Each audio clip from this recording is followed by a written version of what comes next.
नमस्कार, आपण पाहत आहात ATV न्यूज। पाहूयात आजची बातमी। सर्वप्रथम स्वच्छतेचा विषय आहे, लाईटचा दिवेचा विषय आहे, पाणीचा आहे। 8-8, 10-10 दिवस पाणी मिळत नाही या शहराला। नगरपालिकेमध्ये कोणताही काम वेळेवर होत नाही, असे भरपूर मुद्दे आहेत। विकासाचे मुद्दे आहे, रस्ते रुंदीकरण करण्याचे मुद्दे आहेत, वॉटर सप्लायचा मुद्दा आहे, शॉपिंग सेंटरचा मुद्दे आहे, बरेच मुद्दे या शहराचे नाही। त्याचा तसा परिणाम त्याच्यावर काय होणार नाही। काँग्रेसचे जे सच्चे कार्यकर्ते आहेत ते काँग्रेस बरोबर आहे आणि काँग्रेसमध्येच आता जे लोक तिकडे गेले ते सत्तेचे लालचीपोटी गेलेले आहे।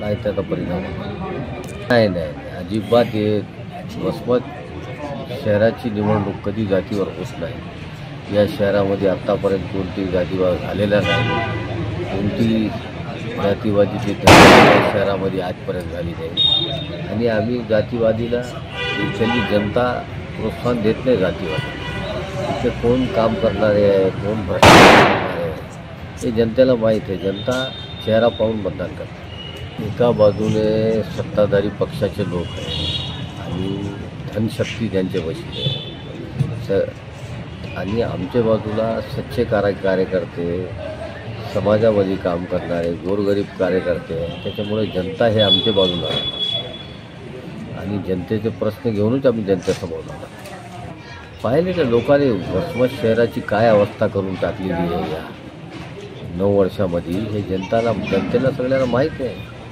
त्याचा परिणाम, त्याचा रिझल्ट तुम्हाला 3 तारखेला या मतपेटीमध्ये दिसेल आणि महाविकास आघाडीची सत्ता येईल। महाविकास आघाडीचाही नगराध्यक्ष या शहरामध्ये होईल। अशाच प्रकारे नवनवीन घडामोडी पाहण्यासाठी आपल्या ATV न्यूजच्या YouTube चॅनलला सबस्क्राइब करा आणि रहा अपडेट।